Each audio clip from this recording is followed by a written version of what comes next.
السلام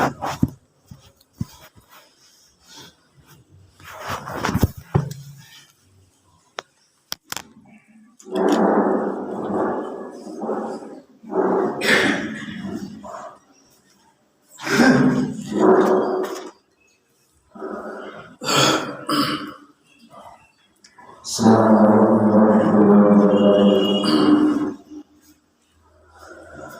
الحمد لله نحمده ونستعينه ونستغفره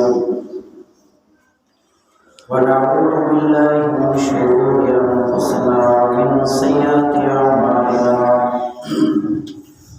من يهد الله فلا مضل له ومن يضلل فلا هادي له، وأشهد أن لا إله إلا الله وحده لا شريك له، وأشهد أن محمدا عبده ورسوله. أما بعد فإن خير الحديث كتاب الله، وخير الهدي هدي محمد صلى الله عليه وسلم، وشر الأمور محدثاتها وكل محدثة بدعة وكل بدعة ضلالة وكل ضلالة في النار. أعوذ بالله من الشيطان الرجيم. بسم الله الرحمن الرحيم. قاف والقرآن المجيد بل عجبوا أن جاءهم منذر منهم فقال الكافرون هذا شيء عجيب أإذا متنا وكنا ترابا ذلك رجل بعيد قد علمنا ما تنقصنا منهم وعندنا كتاب حفيظ بل كذبوا بالحق لما جاءهم فهم في أمر مريض أولم ينظروا إلى السماء فوقهم كيف بنيناها وزيناها وما لها من فروج. وقال الله تبارك وتعالى في موضع آخر: أعوذ بالله من الشيطان الرجيم. بسم الله الرحمن الرحيم. محمد رسول الله والذين معه أشداء على الكفار رحماء بينهم ركعا سجدا يبتغون فضلا من الله ورضوانا. تمام قسم العبادات والصفات حمد و ثنا اللہ رب العزت کے لیے تمام نبیوں رسولوں خاص کر کے ہمارے اپنے جناب محمد رسول اللہ صلی اللہ علیہ وسلم پر نازل ہو اللہم صلی اللہ علیہ وسلم۔ محترم سامعین کرام، خلفائے راشدین میں سے پہلا خلیفہ حضرت عمر فاروق رضی اللہ تعالیٰ عنہ کے بارے میں بات ہو چکی ہے۔ آج بات کریں گے حضرت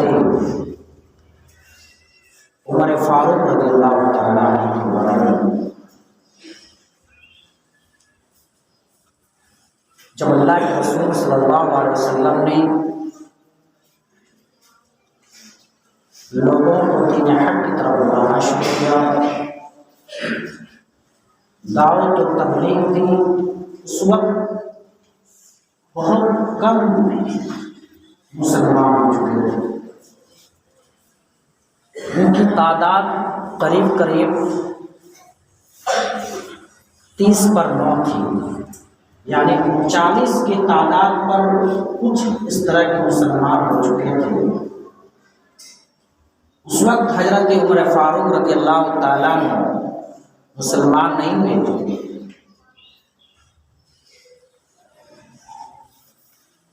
جب اللہ کے رسول صلی اللہ علیہ وسلم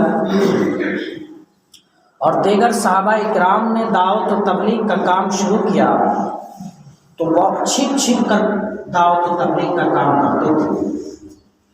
نماز بھی ادا کرتے تھے تو گھروں میں چھپ کر نماز ادا کرتے تھے.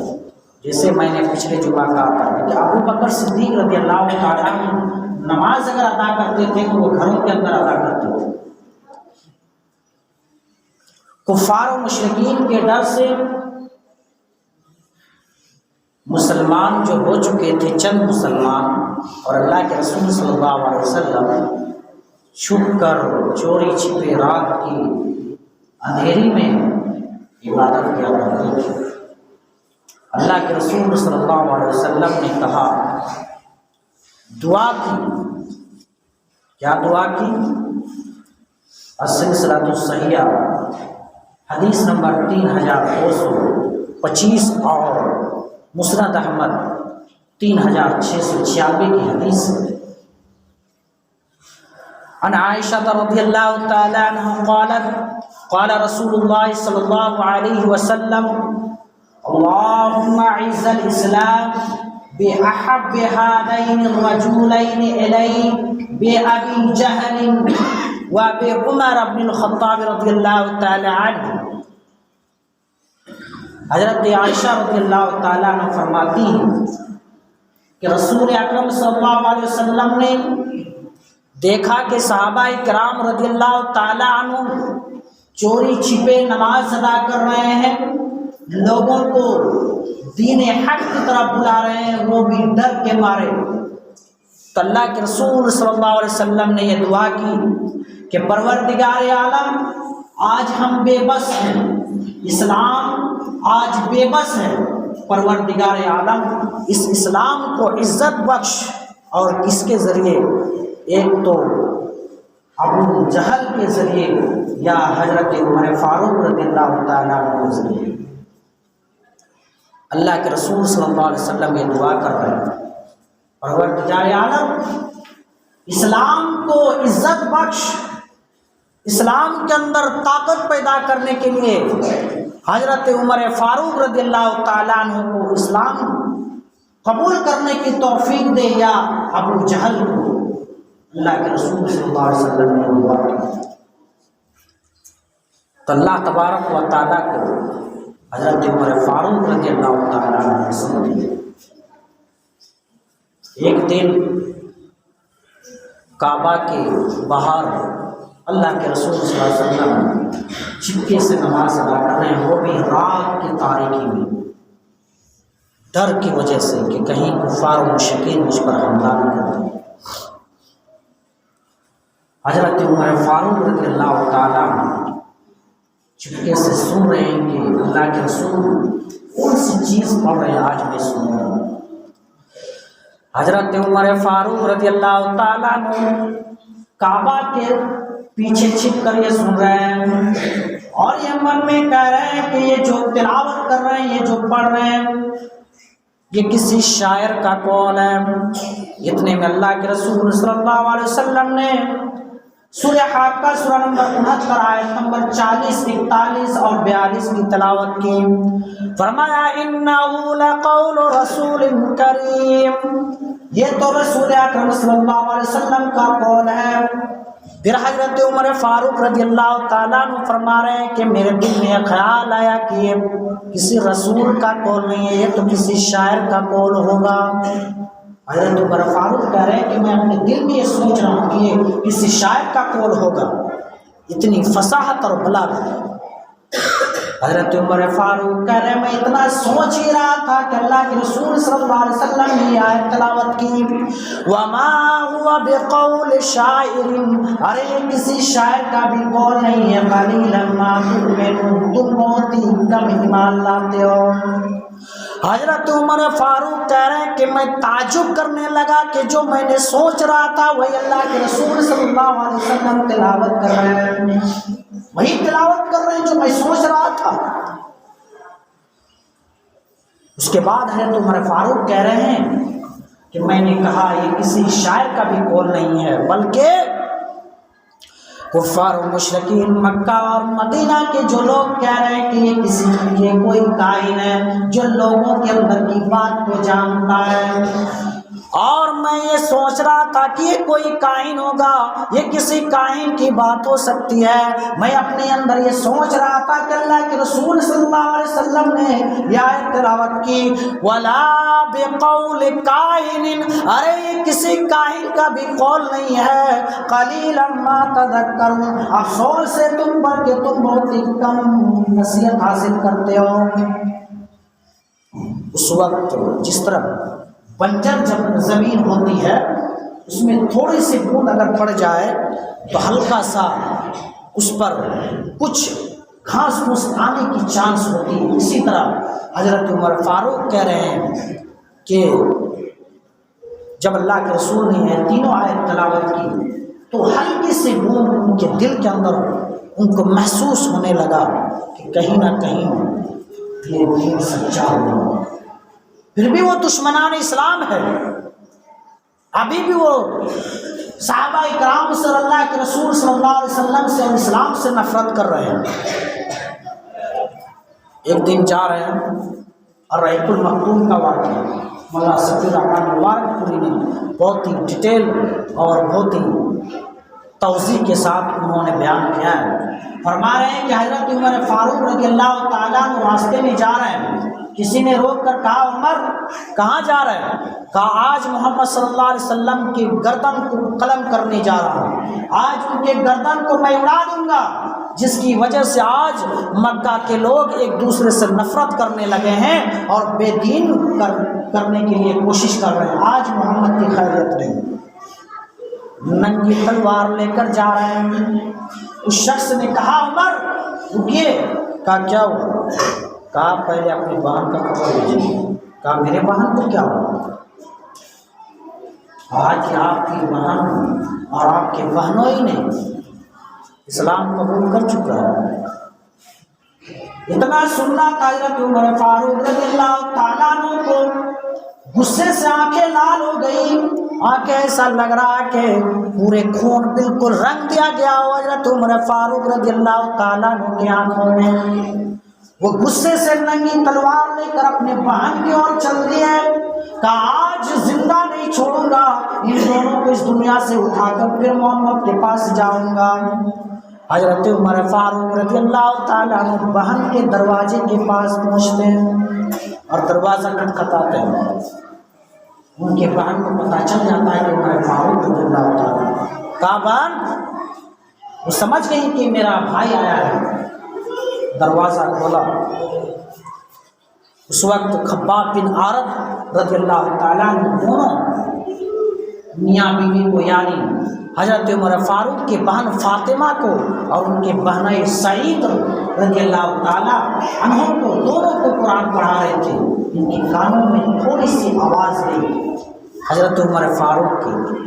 دروازہ کھولا، حضرت عمر فاروق نے کہا اس سے پہلے تم کیا کر رہی تھی؟ دروازہ بند اور چھپ گئے حضرت خباب بن عارت اور ان کے شوہر اور فاطمہ ان کے سامنے کھڑے ہو گئے۔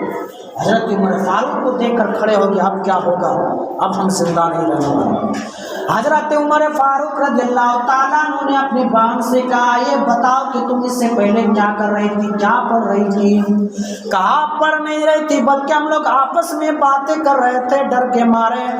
ان کی بہن نے جیسے ہی یہ کہا اور ان کے بہنوں نے کہا کہ ہم تو باتیں کر رہے تھے، حضرت عمر فاروق رضی اللہ تعالیٰ عنہ نے اتنی زور سے مارا کہ ان کے بہنوں کو ان کے گالوں سے خون نکلنے لگا اور وہ زمین کے اندر بے ہوش ہو کر گر پڑتے ہیں۔ ان کی بہن فاطمہ کہنے لگی میرے بھائی ہم تو باتیں کر رہے تھے، ان کو بھی رسید کر دیا ایک تھپڑ۔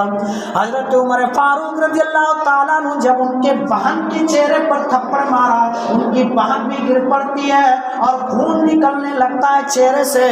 حضرت عمر فاروق رضی اللہ تعالیٰ عنہ کے دل میں کہا یہ تمہاری بہن ہے، تم نے اپنی بہن کو مار دیا۔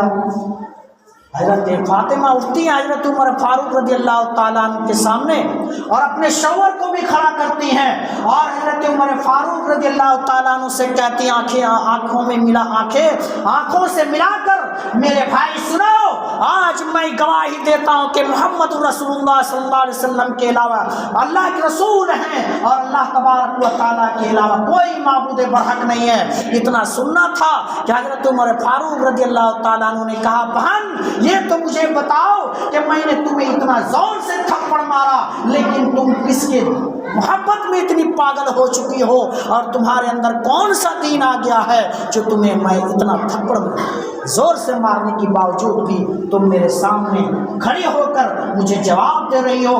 وہ میری بہن جو آج سے پہلے مجھے تم نے کبھی جواب نہیں دیا تھا، آج سے پہلے میرے سامنے اونچی بات نہیں کی تھی، لیکن آج کیا وجہ ہے کہ آج تم میرے سامنے اور وہ بھی عمر کے سامنے جو بڑے بڑے سردار کو کھڑے ہونے کی ہمت نہیں ہوتی، آج تم میرے سامنے کھڑے ہو کر یہ اعلان کر رہی ہو کہ محمد اللہ کے رسول ہیں۔ خود تو ہے جو میرے بہن کو بولنے پر مجبور کر دیا گیا ہے۔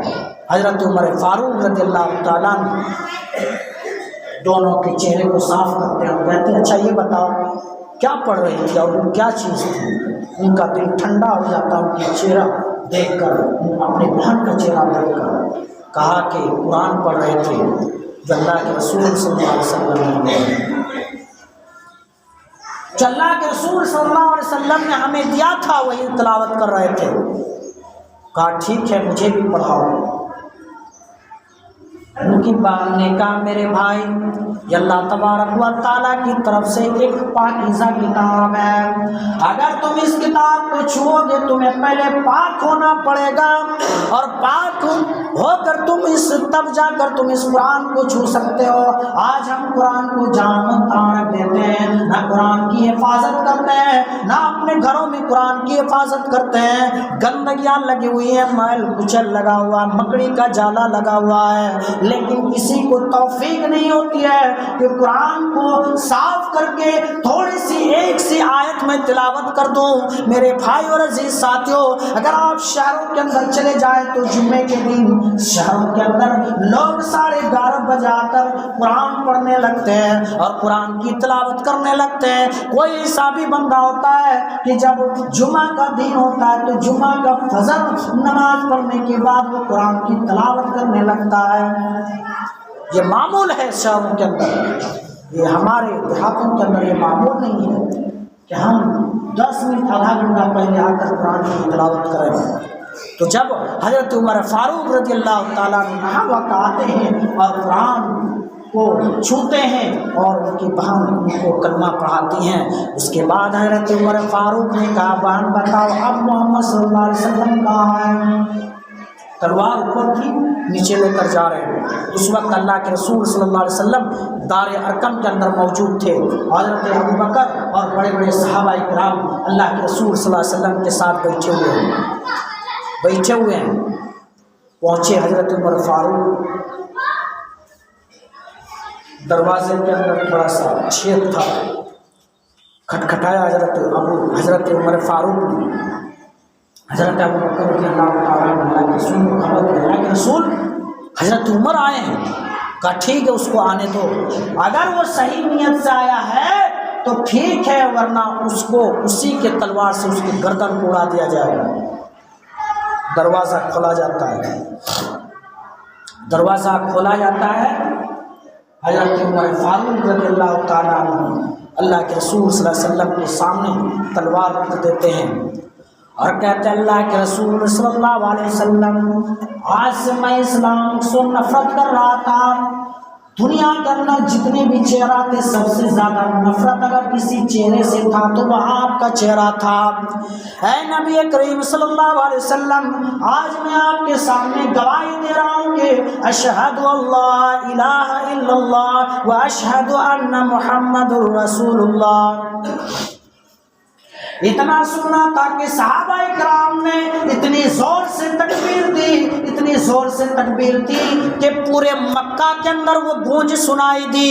لوگوں نے کہا یہ کیسی گونج ہے اور کس کی خوشی میں صحابہ کرام اتنے جھومے ہوئے ہیں. آج کس کی خوشی میں صحابہ کرام نے جن کو ہمت نہیں ہوتی تھی تکبیر دینے کی, جن کو ہمت نہیں ہوتی تھی نماز پڑھنے کی, جن کو ہمت نہیں ہوتی تھی لوگوں کو اسلام کی طرف دعوت دینے کی, آج صحابہ کرام حضرت عمر فاروق رضی اللہ تعالیٰ عنہ نے جب اسلام قبول کیا تو صحابہ کرام کو اتنی ہمت مل گئی اور اللہ کے رسول صلی اللہ علیہ وسلم کو اتنی ہمت مل گئی کہ لوگوں کو اب عام دعوت دینے جانے لگی اور عام لوگوں کو دین حق کی طرف بلانا شروع کر دیا گیا.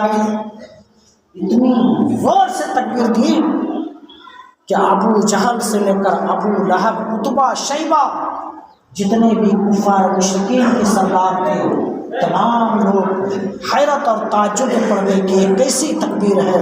پتہ چلا کہ عمر فاروق اسلام قبول کر چکے ہیں. کفار و مشرکین نے کہا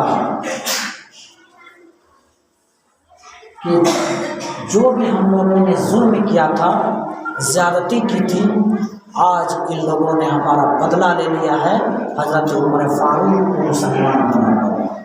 اتنی بڑی بات کہہ رہے ہیں کہ جتنا بھی ہم لوگوں نے ظلم کیا تھا آج پورا کا پورا بدلہ حضرت عمر فاروق جب مسلمان ہو گئے تو انہوں نے ہم سے بدلہ لے لیا.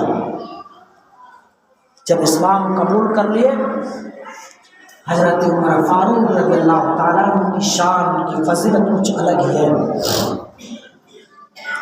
حضرت عمر فاروق رضی اللہ تعالیٰ عنہ اسلام قبول کرنے کے بعد جس راستے سے اور جس گلی سے آتے تھے حضرت عمر فاروق, اس راستے سے شیطان کو ہمت نہیں ہوتی تھی کہ میں اس راستے سے گزروں. حضرت سعد بن ابی وقاص رضی اللہ تعالیٰ عنہ فرماتے ہیں کہ رسول اکرم صلی اللہ علیہ وسلم کے پاس جب حضرت عمر فاروق رضی اللہ تعالیٰ عنہ آئے تو حضرت سعد بن ابی وقاص رضی اللہ تعالیٰ عنہ فرماتے ہیں کہ اللہ کے رسول صلی اللہ علیہ وسلم مسکرانے لگے, ہنسنے لگے. حضرت عمر فاروق نے کہا اللہ کے رسول صلی اللہ علیہ وسلم میرے ماں باپ آپ پر قربان ہو, آپ کیوں ہنس رہے ہیں, کیوں مسکرا رہے ہیں؟ اللہ کے رسول صلی اللہ علیہ وسلم نے کہا یا ابن الخطاب, اے خطاب کے بیٹے, انکا لقیک الشیطان سالکن فجن. اے حضرت عمر بن خطاب رضی اللہ تعالیٰ عنہ جب آپ آ رہے تھے, جس گلی میں آ رہے تھے اس گلی میں شیطان تھا, لیکن جب آپ کو شیطان نے دیکھا تو وہ شیطان اس گلی کو بدل کر وہ دوسرے گلی میں جانے لگا. اور اللہ کے رسول صلی اللہ علیہ وسلم نے فرمایا کہ جب تک زندہ رہے حضرت عمر فاروق رضی اللہ تعالیٰ عنہ تب تک شیطان جھگڑا ہوا رہا. یعنی حضرت عمر فاروق رضی اللہ تعالیٰ عنہ اتنے بہادر اور اتنے ہمت اور اتنے خطرناک تھے کہ ان کے سامنے شیطان کو بھی ہمت نہیں ہوتی تھی کہ میں حضرت عمر فاروق رضی اللہ تعالیٰ عنہ کے سامنے آ کر کھڑا ہو جاؤں. ان کی یہ پہلی فضیلت ہے, کہ شیطان اس گلی سے نہیں آتا جس گلی سے حضرت عمر فاروق رضی اللہ تعالیٰ عنہ آتے تھے. دوسری فضیلت حضرت عقبہ بن عامر رضی اللہ تعالیٰ عنہ فرماتے ہیں, سلسلہ الصحیحہ حدیث نمبر 3236 کی حدیث ہے. حضرت عقبہ بن عامر رضی اللہ تعالیٰ عنہ فرماتے ہیں کہ نبی کریم صلی اللہ علیہ وسلم فرماتے ہیں لو کانا بعدی نبی, اگر میرے بعد کوئی نبی اور رسول ہوتا, اگر میرے بعد کوئی نبی آتا, لکانا عمر, تو میرے بعد حضرت عمر فاروق رضی اللہ تعالیٰ عنہ نبی اور رسول بنائے جاتے, اگر میرے بعد کوئی نبی ہوتا.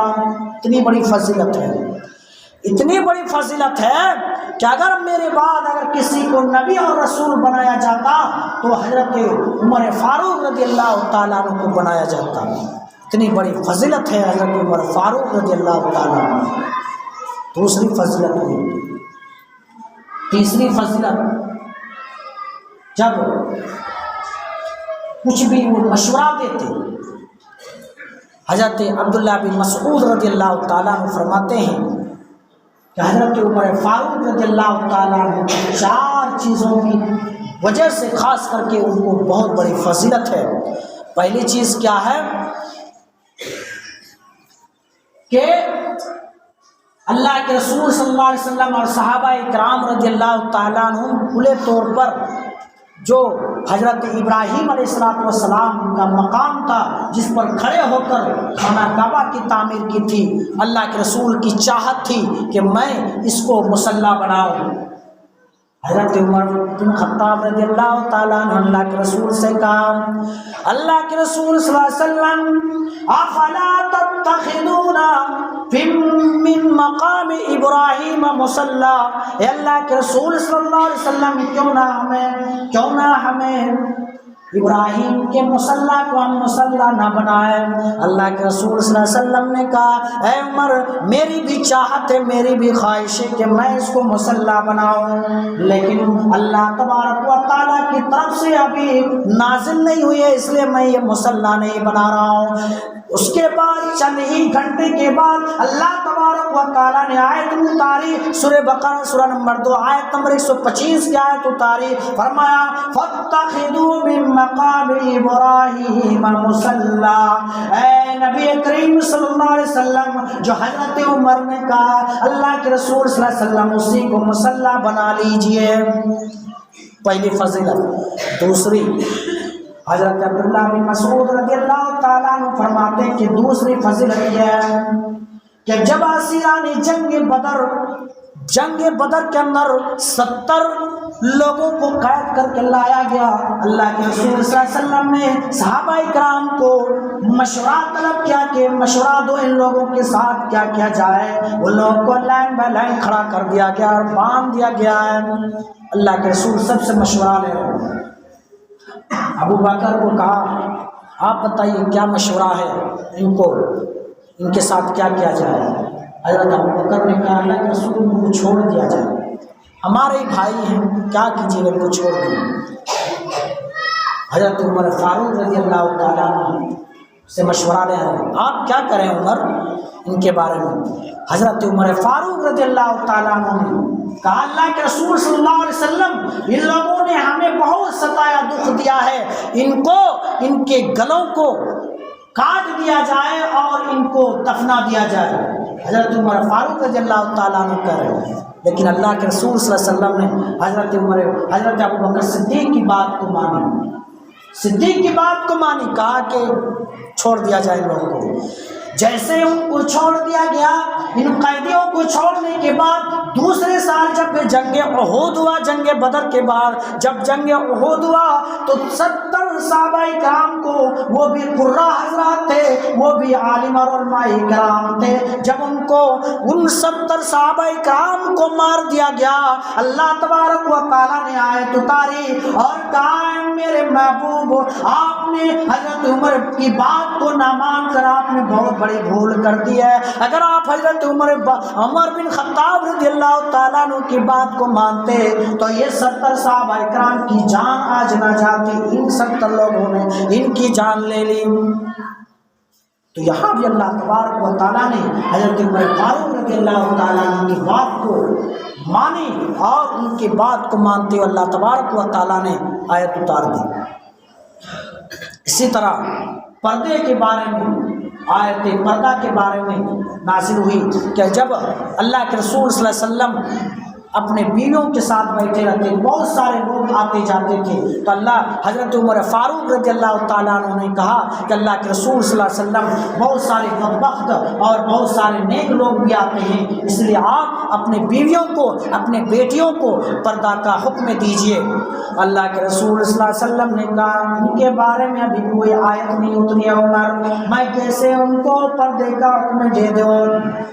کچھ ہی چند گھنٹے بعد اللہ تبارک و تعالیٰ نے پردے کے بارے میں آیت اتار دی اور حضرت عمر فاروق رضی اللہ تعالیٰ عنہ کی بات کو متفق ہو کر اللہ کے رسول صلی اللہ علیہ وسلم فرماتے ہیں اے عمر آپ کی شان ہی کچھ الگ ہے. جیسے آپ کہتے ہیں اللہ تبارک و تعالیٰ قرآن کی آیتوں کو اتار کر آپ کی شان کو اور بڑھا دیتے ہیں, آپ کی فضیلت کو اور بڑھا دیتے ہیں. اے عمر, آپ کی شان ہی کچھ الگ ہے. حضرت عمر فاروق رضی اللہ تعالیٰ عنہ عدل کے امام ہیں, وہ اس طرح فیصلہ کرتے تھے کہ چاہے وہ غیر مسلم ہو چاہے وہ مسلمان ہو, اگر حضرت عمر فاروق کے دربار میں کوئی پہنچ جاتا تو کسی کی مجال نہیں ہوتی ہے کہ عمر فاروق کے فیصلے پر انکار کر دے, فیصلے پر انکار کر دے, چاہے وہ مسلمان ہو چاہے وہ غیر مسلمان ہو. میرے بھائیوں, دیکھیے کہ ایک غیر مسلمان اور کافر اور مشرک بھی حضرت عمر فاروق مسلمان کے دربار میں آ کر وہ فیصلہ کرواتا ہے کہ حضرت ان کو یقین ہے کہ حضرت عمر فاروق رضی اللہ تعالیٰ عنہ عدل کے امام ہیں.